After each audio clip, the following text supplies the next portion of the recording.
أن أرموتين تكو دبرسو بربادوان دبركنا واني دنبين أمنو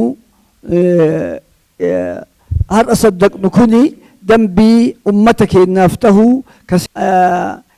درادوم نساسر قتمي ور قرتمي كناف أمني كنا تقبلني توجتو قبني الرافع يدمو قبني دفني كمجلسة تكتش كأمة أفان تكتايسو كبية تكتايسو أكا وجين إجارو أكا نبرا إجتني أمني كنا كان بيكي أكا نبرا إجتو موتمانيس أكا نوجين إجتو كان يجوني موتماني وان بيا فيدو نوجين إجتو قبا إرى بربانا إن شاء الله واني كوني إن شاء الله لفر بؤا اسم مرت أمانة وقاتا سدين دوران تكنتان أما سنت دي بفني أكا أمانانكم بكاقهو اسم مرت نور راقا فتمتني ربين بيتين بينقها بيفان تكو بي أمة تكو ربها تايسو بي أمو قوفا بي نقها بي جاللا بي أما اللي والتهي أفان تكون ديمو إسلامنا كما بيتا توكوشا إسلامنا لمنجيرو مجلس لمنجيرو مسجدني لمنجيرو مسجدني كا وجان قودة منجيرو أمني كن وجان كقودة منجيرو أمني كن توكوشا توكوشو مت أمني أكنت هادمنو خلافني وانت تكوي رتي وجان نباسي وجان نفقيسو دندهو كناف جناني إن شاء الله ربي أفانك نتكوها تايسو اللهم اجمع كلمتنا على الحق اللهم اجمع كلمتنا على الحق وألف بين قلوبنا وأصلح ذات بيننا وربنا آتنا في الدنيا حسنة وفي الآخرة حسنة وقنا عذاب النار وصلى الله وسلم على محمد وعلى آله وصحبه أجمعين.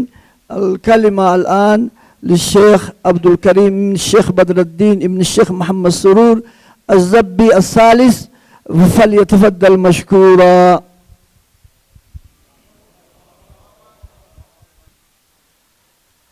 በቅድሚያ ይቅርታ ጠይቃለሁ ይፈመኑ ጎራ ምክንያቱም መጀመሪያ ላይ ምንም አልተነገረኝም ከመጣ በኋላ ከዚህ ጋር ነው ግባ የተባልኩት ቢያንስ ቅድሚያ ሊነገረኝ ይገባ ነበር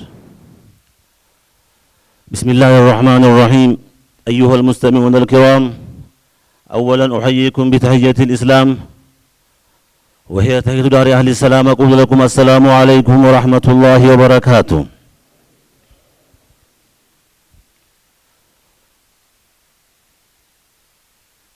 أيها الآباء والأمهات أيها الإخوة والأخوات أيها الحفل الكريم نحمد الله الذي هدانا لهذا وما كنا لنهتدي لولا أن هدانا الله الصلاة والسلام على أشرف الأنبياء والمرسلين سيدنا محمد وعلى آله وصحبه أجمعين أما بعد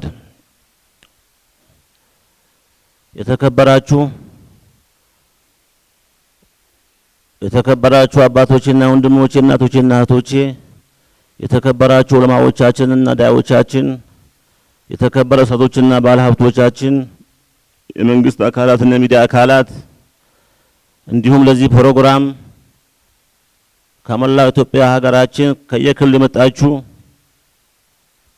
ተወካዮቻችን የሀገር ሽማግሌዎች ታዋቂ ግለሰቦች ሁላችሁም አልহামዱሊላህ እንኳን ለዚህ ቀን አላህ አበቃን አልহামዱሊላህ እና እኔ ዛሬ የምናገር ብዙ የለኝምና እንደምታውቁት መግቢያ እንደነገርኳችሁ ምንም አይነት የንግግር ዝግጅት የለኝም አሁን ከመጣባን ዝግባ የተባልኩት ሆኖም ግን እኛ ኢትዮጵያ ሙስሊሞች ከሁሉም በፊት ቀድማ የምንሰጠው ለሀገራችን ሰላም ለሀገራችን ልማት ለአንድነታችን ለአብሮነታችን ነው ከዚህ አንፃር እኛ ኢትዮጵያ ሙስሊሞች አይደለም ሙስሊም ለሙስሊም ከሌላም ሃይማኖት ተከታዮች ጋራ በጋራ ተዋደን ተፋቅረን ተካርመን ሰዎች ነን በመቀጠልም እኛ ያሰባሰበን ወደዚህ ያመጣን ጉዳይ ቢኖር የሰለፊያና ሱፊያ ጉዳይ አይደለም የኢትዮጵያ ሙስሊሞች ብቸኛ ተቋም የሆነው ለ40 ለ50 አመታት የተዋቀረው መዋቅራችን እየፈረሰና እየወደቀ ስለሆነ በጥቂት ግለሰቦች ለብዙ ዓመት የተመሰረተ ቤታችን እየፈረሰ ስለሆነ እንደ አንድ ኢትዮጵያ ሙስሊም ወይም እንደ አንድ አማኝ ይህንን ተቋማችን በጋራ ሆነን እንዴት አድርገን እናድነው ለማለት ነው። የሚመሰረተው መጅሊስ ጊዜያዊ የሶስት ወር ጊዜ መጅሊስ ነው። አሁን የሚመሰረተው የኢትዮጵያ እስልምና ጉዳይ ጠቅላይ ምክር ቤት ነው። የሰለፊያ የሱፊያ የማን አይደለም። ይህንን አበክረን አስምረን እንናገራለን። አሁንም ቢሆን ቤቱም ሲመሰረት የተመሰረተው የኢትዮጵያ እስልምና ጉዳይ ጠቅላይ ምክር ቤት ነው አርማውም ያለው።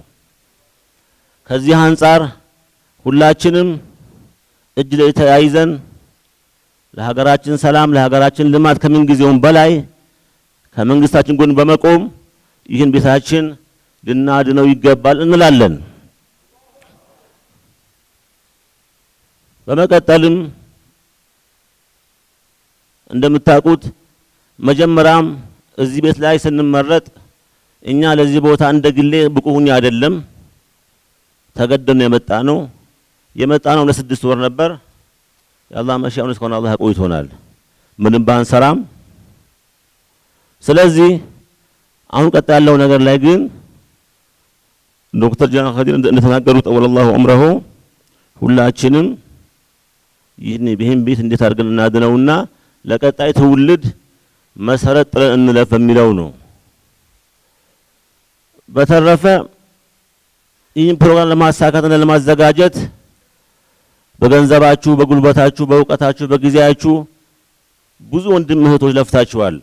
አላህ እخرج الله ይክፈላችሁ እንላለን።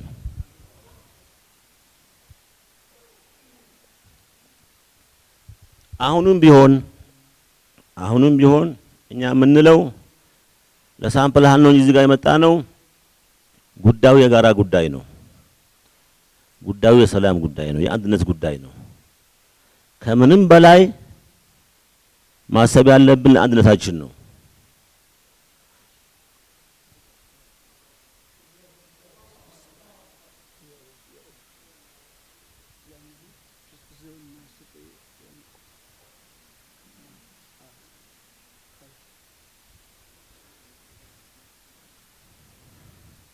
የሁላችንም ጣራ የሆነው መሰሶአችን እስልምና ነው። በዚህ እስልምናችን ላይ ሁነን ከስር የተለያዩ መዛሂቦች የተለያዩ ጠሪቃዎች የተለያዩ አራያዎች ሊኖሩ ይችላሉ። ግን ዋናው መሰሶአችን ግን እስልምና ነው። ከዚህ አንፃር ሁላችንም የራሳችን አመለካከት መያዝ መብታችን ነው። የፈለገው ሻፊያ የፈለገው ሐነፊያ ማሊክያ የፈለገው መሆን መብቱ ነው። ነገር ግን ሳንጋጭ ሳንጋፋ ተረጋግፈን ተቃቅፈን ለዱንያችን በጀው አብሮነቱ ስለሆነ በዚህ አጋጣሚ ኢትዮጵያ ምን ለምነው ጉዳይ ቢኖር አደራ ምንለው ወህዳችንን እናጠናክር ነው። 5 እስልምና ላይ አንድ ነን፣ 6 ኢማን ላይ አንድ ነን፣ ቁርአን ላይ አንድ ነን፣ ቂብላችን አንድ ነው፣ ነብያችን መሐመድ ሰለላሁ ዐለይሂ ወሰለም አንድ ናቸው። በተለያዩ ነገሮች ላይ ፍሩዓት ያድሩም ኺላፍ አለ። ይሄ አጣላንም። ሁላችንም በሰከነ መንፈስ ረገብ ብለን መገፋፋቱ ቀርቶ መጓተቱ ቀርቶ ለዲናችን የሚበጀው ነገር ቢኖር አንድነት ነው። መለያየት ትናንትም አልጠቀመንም፣ ዛሬም አይጠቅመንም፣ ነገም ይጎዳናል። ከዚህ አንፃር ወንድሞቼ አባቶቼ እዚህ እናንተ ጋር አጠገቦች የምጮኸው ወድጄ አይደለም፣ ከእናንተ ምልጭ አይደለም። እንደምታውቁት እኔ ከሁላና ኢልም የለኝም እውቀት የለኝም። የኡማው ጉዳይ ግን ያሳስበናል። የተለያዩ ነገር እንባላለን። ወላሂ አላህ ይበላል። እኛ ከአንድም ሰለፍ የምናገኘው ነገር የለም ከወንድም በስተቀር። በገንዘብ ተገዝታችኋል እንዲህ ብላችኋል እንዲህ ብላችሁ እንባል ችግር ይባል ምንም አይደለም። ከማንም በላይ በደም የምታውቁ ሰዎች እዚህ ውስጥ አላችሁ። በተለይ ወአላ ራሲም ሸህ ሱልጣን በደንብ ያውቁናል። የጥቅም ስም አለመሆናችን በደንብ ያውቃሉ። ወላሂ አይደለም ትልቁ ነገርኛ ግን የኡመቱን አንድነት ነው። ሰላሙ ወርዶ አንድነቱ መጥቶ እንዴት አድርገን ይሄ የፈተነው ኡመታ ወደ አንድ አምጥተን ብዙ ኃይል እኮ ነው ያለን። አንድ ከሆነ እኮ እኛን የሚያህል ኃይል የለም። ሁሉም ይስራ፣ ሁሉም በየመዘቡ ይስራ፣ ሁሉም በየአቂዳው ይስራ። ሁሉም ይስራው ግን ለአንድ ዲን ነው። ሁሉም የሚሰራው ለአንድ አላማ ነው። ሌላ አላማ የለውም። ብንችል እንተባበር፣ እንደጋገፍ። ባንችል ግን መገፋፋቱ ይቅር። ስለዚህ እባካችሁ ወንድሞቼ አንድነታችንን እናጠናክራለን።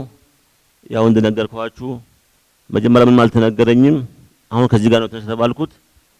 ለዛሬ በዚህ ተጠራለሁ። ወሰላሙ አለይኩም ወራህመቱላሂ ወበረካቱ። እና የአቋም መግለጫ አሁን የምንሰማበት ሳለ ደርሰናል። ዶክተር ጀማል ወደ መድረክ መጥተው ሪፖርቱና የአቋም መግለጫውን ያቀርቡልናል። አላሁ አክበር።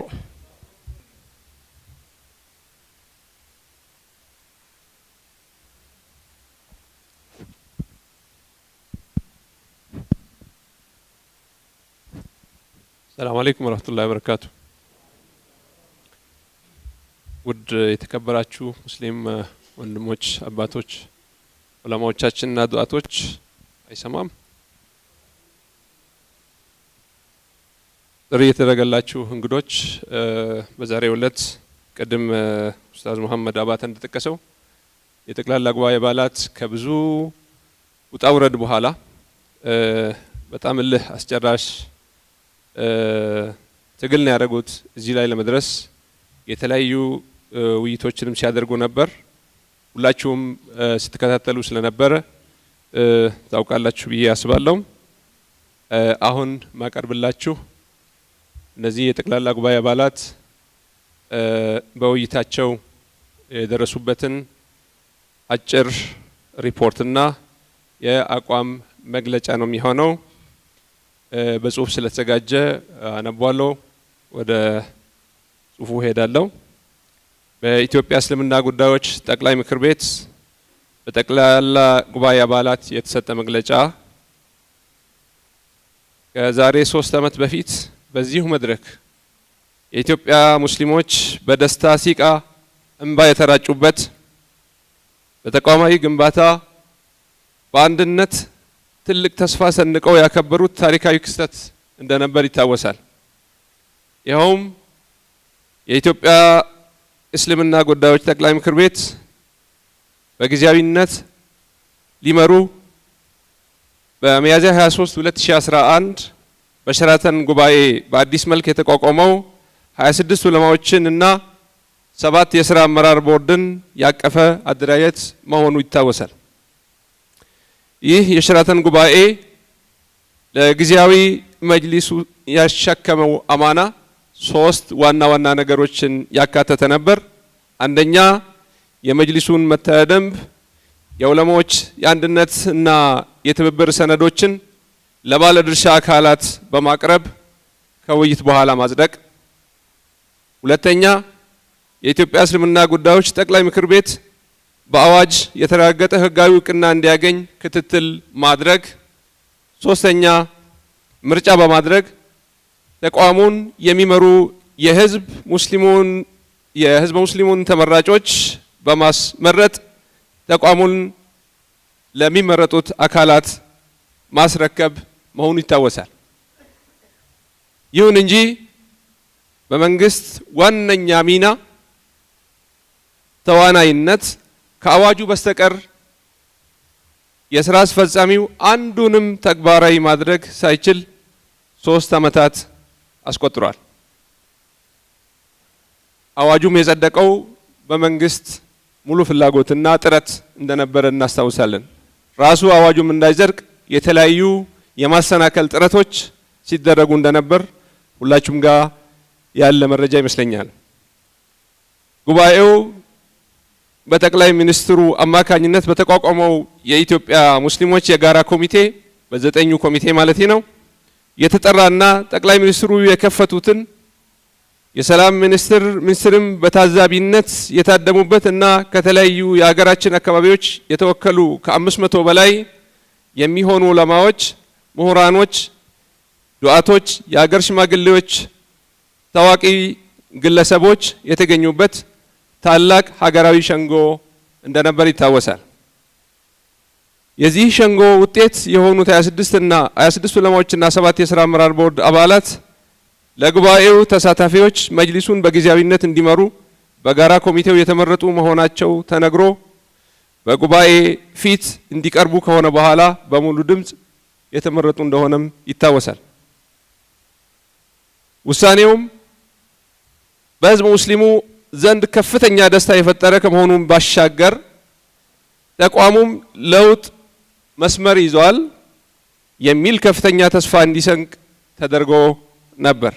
ሆኖም ጊዜያዊ ስራ አስፈጻሚው አመራር የተሰጠውን ኃላፊነት መወጣት ሳይችል ይባስ ብሎ የሸራተኑን ጉባኤ ውሳኔዎችን በመጣስ ከሸራተን ውሳኔ ጉባኤ በኋላ በጣም ብዙ ውጣ ወረዶች ሲመጡ እነዛን ሰነዶች ትቶ አዲስ የሽግግር ጊዜ መጅሊስ መተዳደሪያ ደንብ ሲቀርብ በዱባይ ላይ የተፈረመ ማለት ነው። ይሄንንም በአጭር ጊዜ ውስጥ ከሳምንታት በኋላ በመጣስ አጠቃላይ የሹራ አዳብን በመጣስ የክልል መጅሊሶች እንዳይደራጁ በጋራ ስምምነት የተደራጁትም እንዲፈርሱ የተለያዩ ጣልቃ ገብነቶችን ተግባራዊ በማድረግ ከሁሉም በላይ የህዝብ ሙስሊሙን አንድነት ከፍተኛ አደጋ ላይ በመጣል በማን አለብኝነት ስሜት በጉባኤው የተሾሙትን በርካታ ዑለማዎችና የሥራ አመራር ቦርዱን ህገወጥ በሆነ መልኩ በማገድና በማባረር ተቋሙ የጥቂት ግለሰቦች መፈንጫ እንዲሆን አድርገውታል። በዚህም መሰረት ህዝብ ሙስሊሙ ሀገራዊ ሚናውን በተገቢ መልኩ እንዳይወጣ አድርጓል። ጊዜያዊ የሥራ አስፈጻሚው የህዝብ አማናን ካለመወጣቱ ባሻገር በርካታ ህገወጥ ተግባራትን ሲፈጽም በመቆየቱ በህገወጥ መልኩ የተባረሩ ዑለማዎችና የሥራ አመራር ቦርዱ እንዲሁም ህዝብ ሙስሊሙ ሲታገላቸው ቆይቷል። አሁንም እየታገላቸው ይገኛል። ከዚህ ሁሉ አፍራሽ ተግባራቸው ጀርባ መንግስት እንዳለና ማንም የሚነቀንቀን የለም በሚል የሚያስተላልፉት መልእክት በመንግስትና በህዝብ መካከል ከፍተኛ የሆነ ቅሬታ እንዲፈጠር ምክንያት ሆኗል። የዑለማ ምክር ቤት የሀገራችን ተጨባጭ ሁኔታ ከግምት ውስጥ በማስገባት ነገሮችን በስክነትና በከፍተኛ ትዕግስት ሲከታተል ቆይቷል። በተጨማሪም 25 ዑለማዎች ከመጋቢት 17 እስከ 24 2014 በመተዳደሪያ ደንቡ ዙሪያ የመንግስት ታዛቢዎች ባሉበት ጥልቅ ውይይት አድርገዋል። ከውይይቱ በኋላም ለህዝብ ሙስሊሙም በመንግስት ሚዲያ ጭምር በተነገረው ሁኔታ ሸዋል 10 ከተለያዩ አካላት 105 ዑለማዎች፣ ምሁራኖችና ዱዓቶች በመሳተፍ በመተዳደሪያ ደንቡ ላይ ተጨማሪ ረቂቅ ሰነዱን የሚያዳብሩ አስተያየቶች ከተሰበሰቡ በኋላ በ25 ዑለማዎች በሸራተን በተመረጡ ዑለማዎች እንደሚጸድቅ በሙሉ ድምጽ ስምምነት ላይ የተደረሰ መሆኑ በፊርማቸው አረጋግጧል። በዚህም መሰረት የዑለማ ምክር ቤት መተዳደሪያ ደንቡ ላይ ጥልቅ ውይይት ከተደረገና ተገቢ የሆኑ ማሻሻያዎች ከተካተቱበት በኋላ ውይይቱ ላይ የተገኘን የዑለማ ምክር ቤት አባላት መተዳደሪያ ደንቡን በሙሉ ድምጽ አጽድቀናል። ሆኖም ለውጡን እንዲሆን የሚፈልጉና ቃላቸውን ያጠፉ የዑለማ ምክር ቤት አባላት ጥቂት ናቸው። ቀደም ተጠቀሰው 2/3 አባላት እዚህ ነው የሚገኙት። ጥቂቶቹ አሁንም አፈንግጠው ከዚህ ታሪካዊ ሰነድን የማጽደቅ የመተዳደሪያ ደንብን ሰነድ ማጽደቅ ሂደት ላይ ሳይሳተፉ ቀርቷል። በዚሁ መሰረት የዑለማ ምክር ቤቱ እና በሂደትም በዑለማ ምክር ቤቱ ውሳኔ መሰረት የተቀላቀሉት የቦርድ የስራ አመራር ቦርድ አባላት ስብሰባቸውን በመቀጠል የሚከተሉትን ውሳኔዎች አስተላልፏል። አንደኛ የመተዳደሪያ ደንቡን ከነማሻሻያ አጽድቀውታል። አላሁ አክበር።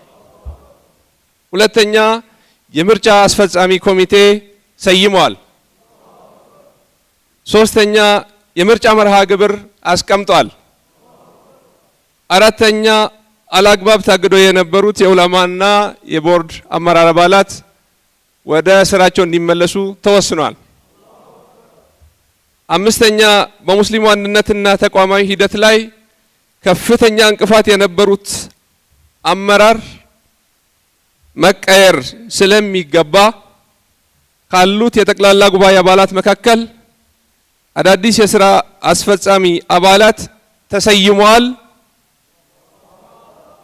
ሙስሊሙን ሲያስቸግሩ የነበሩት የስራ አስፈጻሚ አባላት በአብዛኛው እንዲነሱ ተወስኗል።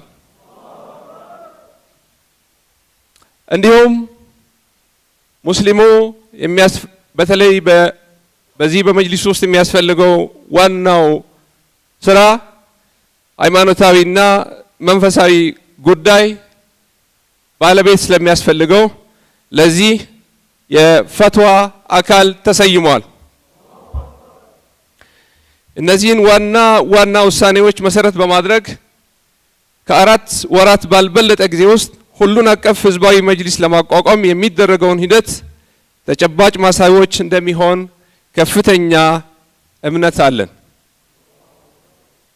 በመሆኑም ይህንን ሂደት እስካሁን ድረስ ከ3 ዓመታት በላይ ሳይሳካ በመዘግየቱ ህዝበ ሙስሊሙን ይቅርታ እየጠየቅን አሁን በተፈጠረው ዳግማዊ እድል በመጠቀም ማሳካት ይቻል ዘንድ ይህ ባለ 6 የአቋም መግለጫ አውጥተናል። አንደኛ የኢትዮጵያ እስልምና ጉዳዮች ጠቅላይ ምክር ቤት የተቋሙ የበላይ አካል እንደመሆኑ መጠን